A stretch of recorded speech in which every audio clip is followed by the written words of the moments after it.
Okay, so in this video, we're going to discuss some of these stocks or investments that billionaires have been making, some of the ones that they've been avoiding.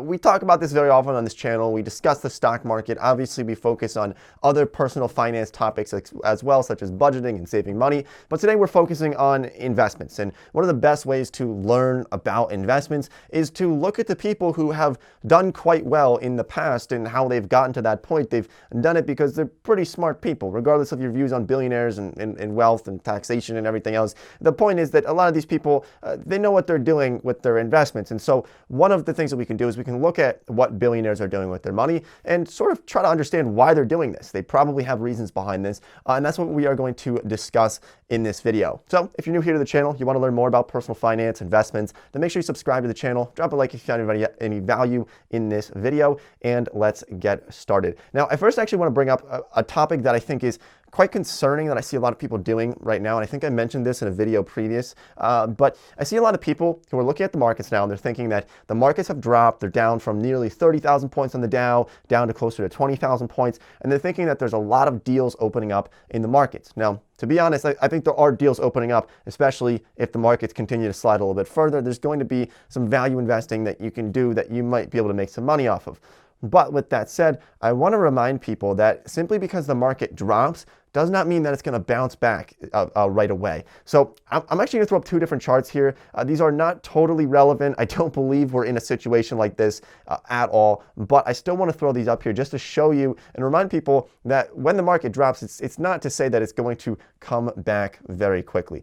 First of all, let me just throw up a chart here from the Great Depression, which once again, I'm making this very clear. I don't think we're anything near something like this. But if you look at something like the Great Depression, when we saw the stock market crash in 1929, a lot of people in the fall of 1929, they watched the stock market come down 20, 30, 40%. And they thought, this is a great time to invest. Stocks are on sale. They're on sale, 30% off, 40% off. People ended up dumping tons of money into the markets. And then let's extrapolate this a little bit. What happened if you bought early 1930, late 1929, even after the markets came down quite a bit? Well, damn, you're kind of screwed, because look what happened over the next couple of years. The markets continued to slide, and they didn't really recover for about 25 years after that time, after the great stock market crash of 1929. I'll also show you another chart, and I'll probably say this 5 times, but I really don't think we're anything near this. But let's look at Japan really quick. In 1989, we saw the peak of the stock market in Japan, and it never truly came back from that. Now, of course, there's a lot of different economic factors that go into this, and there's so many different factors that we can look at that will kind of be a difference here in reasons for why the markets did not come back entirely in Japan. But you can see that it's been 30 some years. And if you invested all of your money in the peak of 1989, early 1990 in Japanese markets, you probably wouldn't be sitting on a lot of money at the moment. And it kind of spooked a lot of people who had money in those markets at the time. Now, there's reasons for that. That's a totally different video. We can talk about the PEs and the valuations and everything about Japanese stocks and the history of that. Maybe we'll make a video about that. But I wanted to bring those up just to remind people to make sure that you are investing with logic rather than with emotion, or blindly investing into markets and dumping money without really thinking about what it is that you are doing and the reasons behind your investment. So first of all, let's take a look at one of the most popular investors, probably the one that you're expecting me to talk about here, which is Warren Buffett. He's been one of the wealthiest people in the world for decades now. He's been the richest person in the world in the 90s and 80s, all over the place, and then he's donated most of his wealth, and then he made it back, and then he just keeps making it back. I don't know. But let's look at Warren Buffett here, some of his moves that he's been making. He's controlling Berkshire Hathaway. He's the Oracle of Omaha. And so a lot of people look to him for guidance, and they like to see what he's doing with his investments.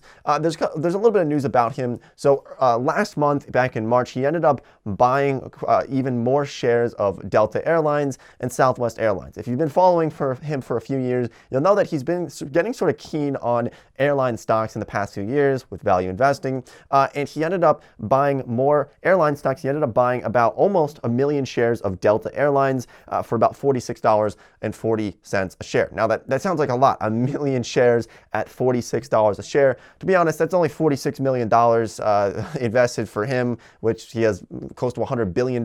So that really wasn't very much money, much of an investment. But even at that, Berkshire Hathaway owns more than 10% 10%, or they did own more than 10% of both Delta and Southwest Airlines. But recently, I believe this was on April 2nd, I can pull up the article here. Recently, he ended up selling nearly 13 million Delta shares for about $314 million, and then 2.3 million Southwest Airlines shares for $74 million. So what happened here is Berkshire Hathaway actually sold off stocks from both of these companies that they were invested in. Both of these companies, they owned more than 10% of that company. They trimmed it down to below 10% for both of them. So really interesting to see this. They didn't give any remark on this. They didn't say why they did this. They're not obligated to say why they did it, but they are obligated whenever a company or person owns more than 10% of a company, they have to do an SEC filing. They have to make a disclaimer here that they made different investments here. But once you're below that 10% threshold, you don't actually have to tell people that, hey, I bought this stock or I sold this stock. So that it's really interesting to see that happen now that they're below that threshold. If they wanted to, they could sell freely without many people knowing until their shareholder meeting next month, sometime in May. If you're interested in Warren Buffett, learning about his investments, like I said, one of the wealthiest people in the world, they do have a shareholder meeting, Berkshire Hathaway shareholder meeting next month in May. It's obviously going to be virtual. Tune into that if you can, because it's going to be quite interesting to be listening to that, to see what a lot of these investors have to say and Warren Buffett's ideas on this. But for now, they're not going to really be talking about it very much.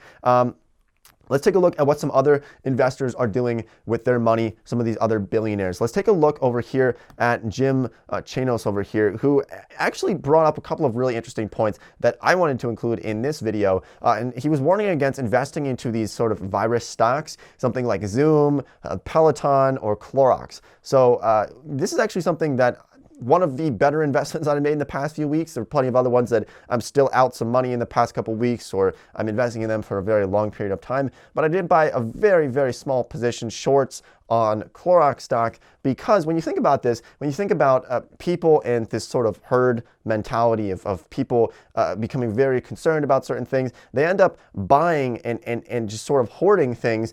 And what's going to happen when some of this stuff settles down? What's going to happen to Zoom? What's going to happen to Peloton? What's going to happen to Clorox? Well, it's obviously up to you to decide that. But let's take, for example, let's say that you want to invest into a toilet paper company because you see people holding each other at gunpoint for a roll of toilet paper, right? They're about to kill each other for a roll of toilet paper.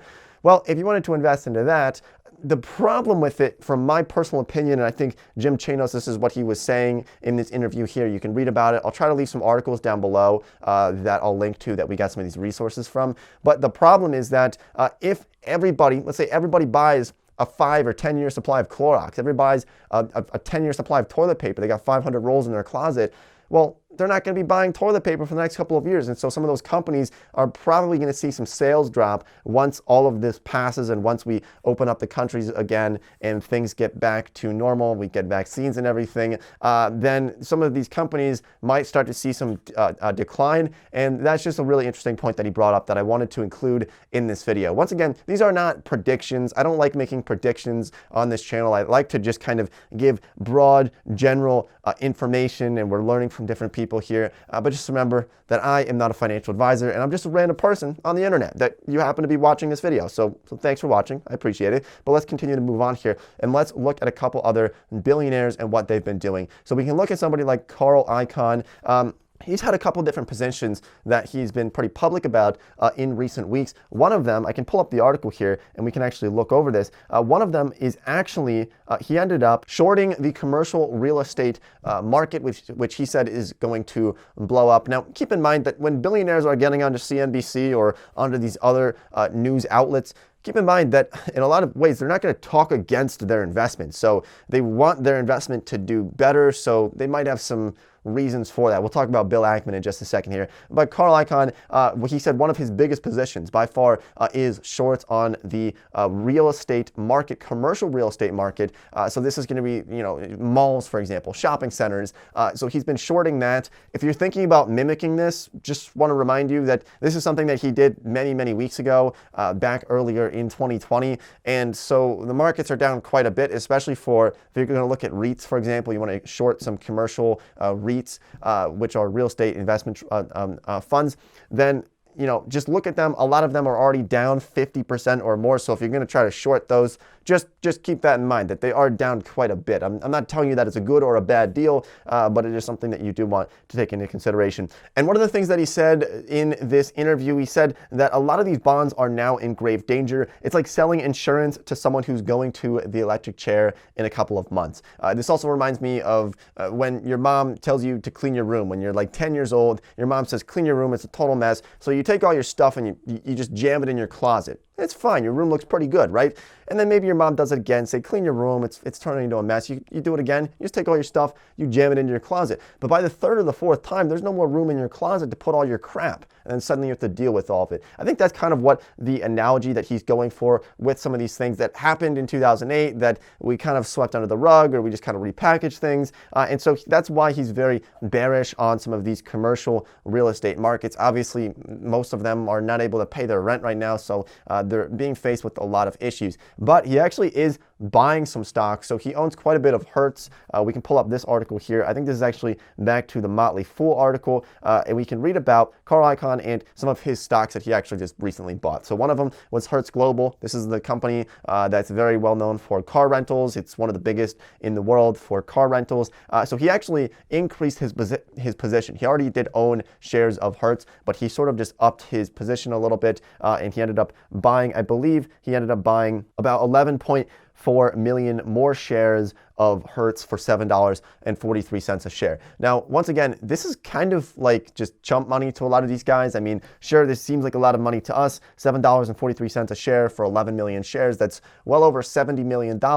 But for a lot of these billionaires, that's not really that much money for them. That's like you or me investing a couple $100 into a company. Like, yes, it matters, but it's not this massive investment that feels like it's a lot to us, but it's not very much for them. I think the general overall consensus from what I've been seeing and trying to learn as much as possible when we were creating this video, I wanted to find as many billionaires or wealthy people as possible to see what moves they were making. And to be honest with you, a lot of them seem to be kind of quiet about this, or at least in the sense of stocks that they're buying. You don't see anybody going out there and buying billions of dollars worth of stocks right now at the moment. So that could be a signal that a lot of billionaires or wealth managers at the moment are still kind of waiting for things to play out. They're probably thinking that the markets are going to go lower in the next coming months. I obviously don't know that. I'm not friends with billionaires. I don't have them on speed dial, but that just seems to be sort of the overall sentiment from what I've seen. And maybe this is just an anecdotal experience. Maybe I'm out of the loop on something and I'm missing out on some different companies that are buying up massive amounts of stocks. But for the most part, it seems like a lot of them are sort of sitting on the sidelines a little bit and waiting for some other opportunities to arise in the future. So now let's briefly take a look at Mark Cuban, who made a couple of investments. According to himself, he didn't disclose exactly how much he invested, but he bought two different stocks, one of them being in Live Nation, which is a company that is behind Ticketmaster. A lot of tickets that you're buying, whether it's Ticketmaster or some of their subsidiaries, is through Live Nation. So very closely associated with concerts, music concerts, a lot of entertainment. And so he invested into that one, as well as Twitter for obvious reasons. He believes that Twitter is going to see some increases in terms of the amount of people using the platform. Actually, I myself just downloaded Twitter last week because a lot of people told me, they said, Nate, you need to get on Twitter. It's actually pretty good. So I checked it out, and I actually do think it's pretty interesting. And I'm definitely interested in buying Twitter stock at some point in the future. Not saying that I am, but I'm going to be looking into it a little bit more. Something to note with a lot of these companies that people believe there's going to be a lot more people online for them. Let's take YouTube, for example. Let's say that people think that more people are going to be using Google and YouTube because everybody's trapped inside. One thing that you do want to think about is that the ad rates, which is how Google and YouTube make most of their money, and Twitter, for example, Facebook, for example, a lot of these social media companies, Snapchat, the ways that they make money is that there's advertisers putting ads on that stuff. And so if a lot of advertisers are pulling money, then they're probably going to see a little bit of a decrease in total amount of money that those companies are making. I'll give you a prime example here with YouTube. I actually have some data points here to share with you.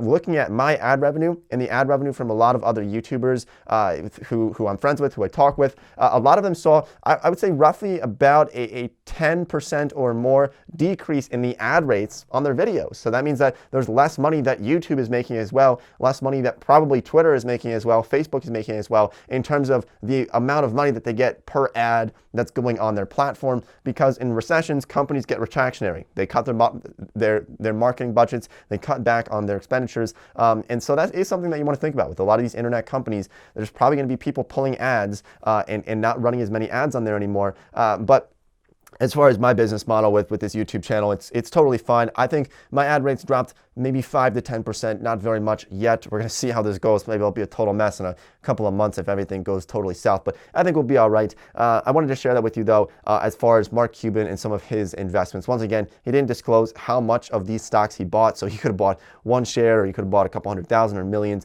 We wouldn't really know unless he was buying over 10% of some of these different stocks. Maybe this is me personally, just what I've noticed, and maybe this is anecdotal, but I feel as though there's not that many big investments being made by billionaires at the moment. A lot of them seem to be hedged pretty well, and there sort of seems to be like they're kind of waiting this out. Unless you're being very quiet about some of these moves that they're making, you're not seeing people going out there and dumping large amounts of money, buying billions of dollars worth of a stock at the moment. Maybe they're just being pretty quiet about this, but it's something that I like to keep up on as much as possible. We will continue to make videos on this if we have any more updates on this in the future, to really kind of get a better understanding of what some of the wealthiest or smartest people in finance are going to be doing in the coming weeks. So if you want to keep up with that, make sure you subscribe to the channel, turn on post notifications, drop a like on this video if you enjoyed it. Thanks for watching, and I'll see everybody later on this week in a video that I think will be quite exciting. So thank you, and I'll see everybody next time.